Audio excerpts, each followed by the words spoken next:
Hello साथीहरू म हजुरहरूलाई आज पाइथनमा रक पेपर सिजर गेम कसरी बनाउने नेपालीमा बिगिनर्सको लागि फुल एक्सप्लेन गरेर देखाउने छु। त्यसको लागि अब म चाहिँ बिगिनर्सको लागि एकदम यो भिडियो हो। अब आउनु सुरु गरौँ। सुरुमा हामी गर्छौँ इम्पोर्ट र्यान्डम।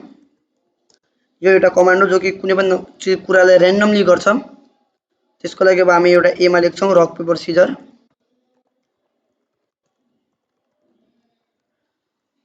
रक पेपर अर्को छ सिजर। त्यसपछि प्लेयरमा हामी दिन्छौँ चोइस।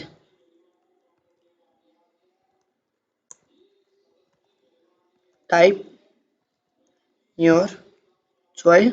हामी त्यसलाई के चोइस दिन्छौँ त रक, एउटा रक लेख्ने, अर्को पेपर, अर्को सिजर। हामीले त्यसलाई दिएको एउटा यो चोइस हो। त्यसपछि कम्प्युटर के गर्छ र्यान्डमली चुज गर्छ। रक पेपर सिजरमा चाहिँ जे पनि चुज गर्न सक्छ त्यो त्यहीको। हामी त्यसको लागि युज गर्छौँ र्यान्डम डट चोइस ए। यो भनेको कम्प्युटर एबाट ए भनेको के त हामीसँग रक पेपर सिजर छ र यो रक पेपर सिजरबाट यो कुनै पनि कुरा चुज गर्न सक्छ। रक पनि चुज गर्न सक्छ। त्यसको लागि अब हामी युज गर्छौँ प्रिन्ट पछि हामी युज गर्छौँ F clear.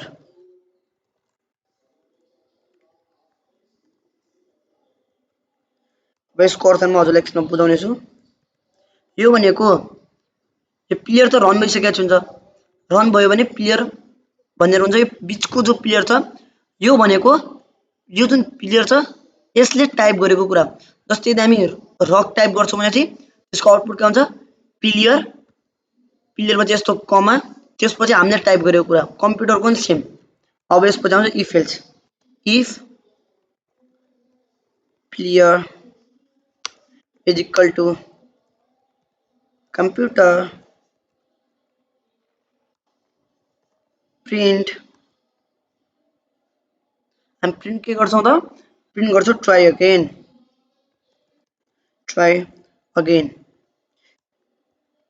Else if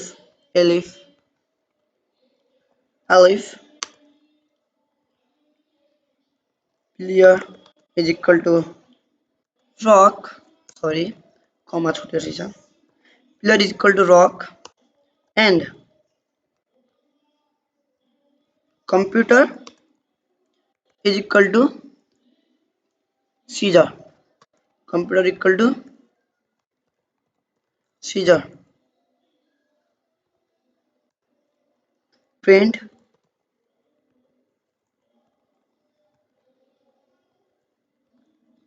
clear win.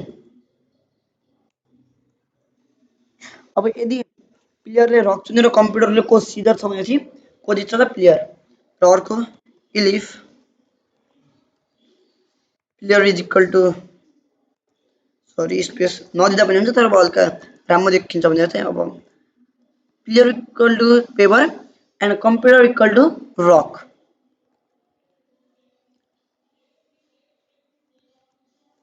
Print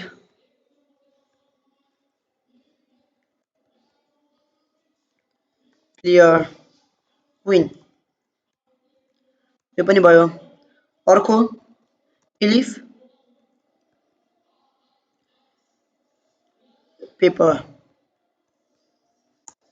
print. अब लास्टमा युज गर्ने एल्स। अब यो भनेको एकछिन रोक्नु म हजुरलाई बुझाउने छु। Print computer wins. अहिले भनेको प्लेयरले रक चुन्यो, कम्प्युटरले सिजर भने चाहिँ प्लेयर जित्छ किनकि रक जित्छ। प्लेयरले पेपर चुन्यो, कम्प्युटरले रक चुन्यो भने पनि प्लेयर नै जित्छ। र यसमा नि सिजर चुन्यो प्लेयरले, कम्प्युटरले पेपर चुन्यो भने प्लेयर चुन्छ। तर यदि यो सब बाहेक जस्तै प्लेयरले रक चुन्यो, कम्प्युटरले पनि रक चुन्यो भने चाहिँ ट्राई अगेन आउँछ सिधै। प्लेयरले रक चुन्यो, कम्प्युटरले पेपर चुन्यो, चुज गर्छ भने को जित्छ त कम्प्युटर जित्छ भनेर एल्समा राख्नु। अब हामी यसमा लास्टमा के लेख्छौँ राम्रोको लागि प्रिन्ट थ्याङ्क्स फर प्लेइङ। अब यति भयो भने हामी आफ्नो प्रोग्रामलाई रन गर्छौँ।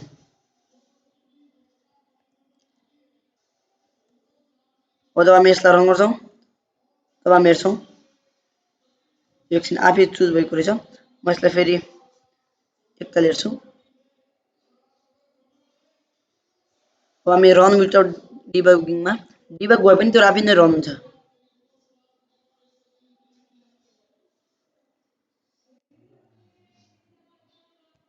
हजुरले हेर्न सक्नुहुन्छ यसमा यसले आफै चुनेको रहेछ कि यसमा यसले आफै चुन्यो। यो हाम्रो कहाँनिर मिस्टेक भयो, यो हाम्रो मिस्टेक कहाँनिर भयो। हामीले यसमा इनपुट लेख्नुपर्छ। हामीले बिना इनपुट मागेर लेख्यो भने यस्तो नै आउटपुट हुन्छ। अब यदि हामी रन गर्छौँ भने तपाईँहरू हेर्न सक्नुहुन्छ अब यो त्यस्तो हुँदैन। हामीलाई चुज गर्नु भन्यो, हामी चुज गर्छौँ रक, कम्प्युटरले चुज गर्यो पेपर, कम्प्युटरले जित्यो। फेरि रन गरौँ, त्यो कुनै पनि चुज गर्न सक्छ, त्यसलाई पनि थाहा हुन्न। अब हामी चुज गर्यो पेपर, कम्प्युटरले पनि पेपर चुज गर्यो, ट्राई अगेन, किनकि हामीले यस्तो कमान्ड दिएका छौँ। तपाईँ हेर्न सक्नुहुन्छ त्यो फरक फरक टाइममा फरक फरक चुज गरिरहेको छ। अब हामी चुज गर्छौँ सिजर, हेर्न सक्नुहुन्छ कम्प्युटरले सिजर चुज गर्यो, अघि पेपर चुज गरेको थियो। अब हामी फेरि एकताल रक चुज गरेर हेरौँ, हेर्न सक्नुहुन्छ त्यसले सिजर चुज गर्यो। र यस्तै प्रकारले हजुर बनाउन सक्नुहुन्छ। र एउटा हजुरले मलाई थाहा पाउनु भयो कि थाहा छैन, तर यसमा एउटा मिस्टेक छ, त्यो मैले हजुरलाई दिएको थिएँ। के मिस्टेक छ भन्दाखेरि यो जस्तै हामीले यो बाहेक एउटा गन राख्यौँ, गन जस्तै यसमा के भन्छ रक पेपर सिजरमा चाहिँ यदि हामीले गन राख्यौँ भने यो रन हुन्छ, जो कि पटक्कै पनि भएन। त्यसको लागि हामी के गर्छौँ, किनकि हामीलाई के चाहिने हो, हामीलाई चाहिँ यी तीन मध्ये मात्र हामी के राख्छौँ यसमा while player not in a, player not in a quit. यदि प्लेयरले ए बाहेक अरू जस्तै चुज गर्छ भने, जस्तै गनसँग चुज गर्छ जो कि एमा छैन, एमा के छ रक पेपर सिजर गेम, तर त्यसले यदि गन चुन्छ भने त्यो सिधै नै क्विट हुन्छ। जस्तै म हजुरले एउटा इक्जाम्पल दिन्छु।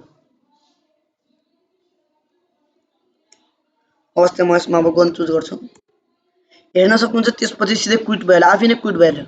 अब सायद हजुरले यसमा क्विटको पनि बुझ्नु भएको होला। र यस्तो नै बिगिनर्सहरूको लागि म वेबसाइट बनाउने पनि लिएर आउने छु। र मैले एउटा वेबसाइट सिम्पल वेबसाइट हालिसकेको छु, यसपछि अरू पनि वेबसाइट हाल्दैछु।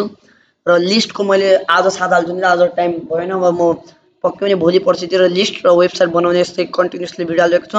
यस्तै नै चाहिने भने प्लिज च्यानल सब्सक्राइब गर्नु होला। Thank you.